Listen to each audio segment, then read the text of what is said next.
Ontem eu fui jantar com a minha esposa e quando nós acabamos a janta, eu falei que iria no banheiro, nós estávamos no shopping e o banheiro era 2 lojas pro lado. E aí eu fui e quando eu estava voltando, a minha esposa estava vindo com as minhas filhas e aí a Dai falou, olha, eu vou levar a Mia no banheiro, que é a minha filha mais velha, ela tem 5 anos, e ela pediu pra ir lá, você consegue olhar a Sophie pra mim? E a Sophie tem 1 ano e meio. E eu falei, claro, né, e ela foi indo pro banheiro, só que a Sophie saiu correndo atrás da Dai, né, da minha esposa. E aí, eu percebi que ela saiu correndo, eu falei, não, Sophie, vem aqui, né, chamei ela, e ela parou no meio do caminho, com as suas mãozinhas, ela fechou os olhos assim, imaginando que aquela atitude faria com que eu não enxergasse ela, né? Na inocência dela, ela imagina que quando ela fecha os olhos, ela acaba se escondendo das pessoas, porque provavelmente ela não enxerga nada, então a faculdade mental dela interpreta que as pessoas também não estão a enxergando. Demos risada da situação como um todo, e eu durante um tempo fiquei refletindo sobre essa situação. E como a Sophie ela tem apenas 1 ano e meio de idade,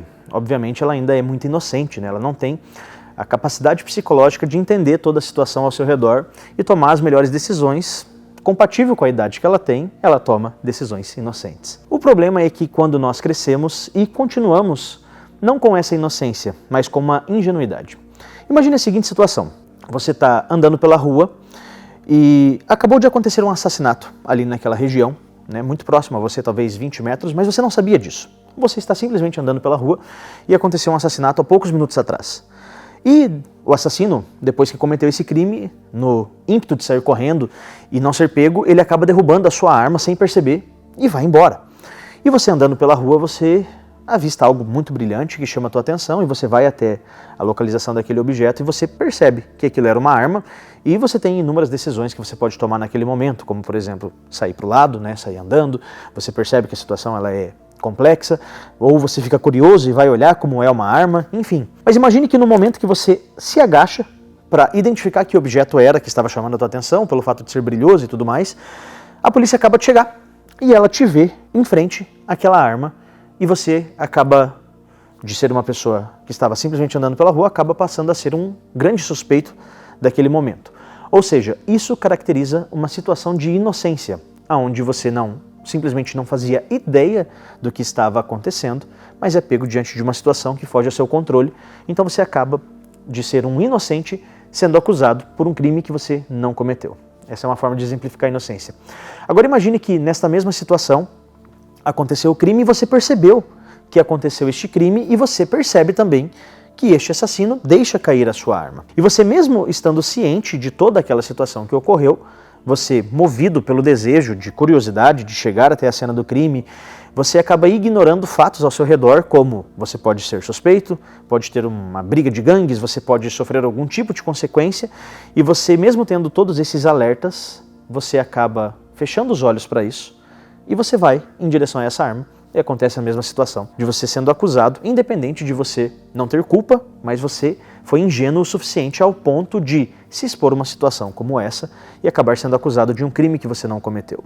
Então a diferença da Sophie é que quando ela fecha os olhos, ela realmente é inocente porque ela não consegue perceber tudo o que está acontecendo à sua volta.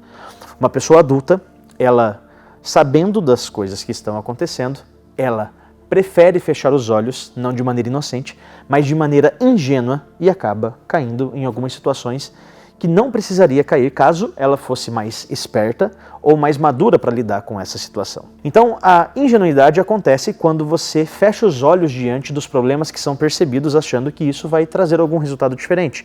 Isso acontece em diversas esferas, de repente como uma esposa que tem um histórico de apanhar pelo marido e ela fecha os olhos diante desse problema e prefere ignorá-los achando que isso vai ter algum resultado positivo, mas não vai. Isso não é inocência, é ingenuidade. Imagina que você engordou. E você sem perceber que engordou, você vai vivendo os seus dias normalmente e até que você tira uma foto. E na foto traz essa realidade à tona. Porque no espelho, o nosso cérebro nos engana. Ele não nos permite ver a imagem real que está sendo projetada ali. Porque nós simplesmente transmitimos uma mensagem para nós mesmos diferente daquilo que estamos enxergando. Por isso que quando nós tiramos uma foto e estamos uns quilos acima do peso, nós falamos, nossa, como eu engordei. E a partir do momento que você tem o diagnóstico, a percepção deste problema, você tem 2 caminhos a seguir. Ou ser ingênuo, achando que, continuando a tendo os mesmos padrões de vida, os mesmos hábitos, se alimentando da mesma maneira, não se exercitando ou se exercitando da mesma maneira, enfim, continuando a viver da mesma maneira que você viveu, ter a ingenuidade de que isso vai se resolver num passe de mágicas. E isso não vai acontecer. A segunda situação, a segunda possibilidade diante dessa situação, seria você tomar atitudes diferentes daquilo que você vem tendo, e você, após o problema diagnosticado, que é olhei a foto e percebi que estou gordo, a partir de agora, você toma uma atitude diferente, onde você passa a se alimentar melhor, onde você começa a fazer exercícios físicos para que você resolva esse problema. E por que eu te contei todas essas histórias, esses exemplos? Porque isso é muito comum acontecer em nossas empresas. Nós, quando criamos as nossas empresas, no meu caso, quando eu criei a barbearia, eu tinha um grande objetivo, que simplesmente era melhorar de vida. Esse era o meu objetivo primário. Obviamente, existem os objetivos nobres por trás de você abrir uma empresa e você tornar ela grandiosa. Mas o primeiro objetivo, o objetivo central de você abrir uma empresa é você começar a trabalhar para você, mas ao ponto de que você gere riqueza o suficiente, prosperidade o suficiente, para que você cuide da sua família em uma melhor condição financeira daquilo que você geralmente vem tendo ao longo da sua vida. E aí você abre a sua empresa com esse objetivo. A partir do momento que a sua empresa não está atingindo esse objetivo, nós temos um problema. Problema qual precisa ser diagnosticado. Porque geralmente nós simplesmente, como uma atitude ingênua, fechamos os nossos olhos para os problemas e vamos vivendo a vida no piloto automático. E isso não se aplica só a empresas, mas em qualquer esfera da nossa vida. E o primeiro passo então é diagnosticar o problema. Olhar a foto e ver que estamos acima do peso, olhar as nossas finanças e ver que não estamos atingindo o objetivo que nós queríamos, olhar para a nossa empresa e perceber que ainda não atingiu a estrutura a qual você sempre sonhou e você não obteve os resultados pelo qual você abriu essa empresa. E a partir de feito esse diagnóstico dos problemas, feita essa anamnese, olhando e entendendo que realmente a sua empresa não está de acordo com aquilo que você gostaria que estivesse, você precisa tomar uma atitude corajosa, como qual fazer mudanças. Por isso Einstein tem aquela frase famosa onde ele diz que esperar resultados diferentes fazendo a mesma coisa é digno de loucura. Afinal de contas, se você toma sempre as mesmas decisões, os mesmos padrões, os resultados serão sempre os mesmos. Então, para que você espere algum resultado diferente, você precisa tomar uma atitude diferente. E essa atitude, ela geralmente precisa ser corajosa, como você investir em algum curso, você se utilizar de alguma nova estratégia, talvez até, como o meu caso, simplesmente mudar de ponto, onde eu saí de uma loja que eu pagava R$700 de aluguel, mas tinha um faturamento de R$3.000, e fui para uma loja onde eu iria pagar R$2.000 de aluguel, mas a partir do meu primeiro mês o faturamento já quase que dobrou, saiu de 3 para 5 e ao longo dos anos de 5 para 30 e depois, com muitas estratégias, de 30 para R$300.000 por mês atualmente. Eu precisei de uma atitude muito diferente para que eu obtivesse o meu resultado muito diferente. E isso é uma atitude digna de nobreza, porque ela exige muita coragem. Mas o fato é que, se você continuar tendo as mesmas atitudes que você sempre teve, o padrão que foi estabelecido até o momento, o resultado projetado, não será nada diferente do padrão que foi estabelecido até o momento. Para que você mude os seus resultados, é necessário um ponto de inflexão, ou seja, você veio numa linha linear, onde você vem fazendo exatamente as mesmas coisas sempre. A partir do momento você tem uma ruptura, uma disrupção, você muda a sua rota, então você não tem mais como destino esse resultado linear.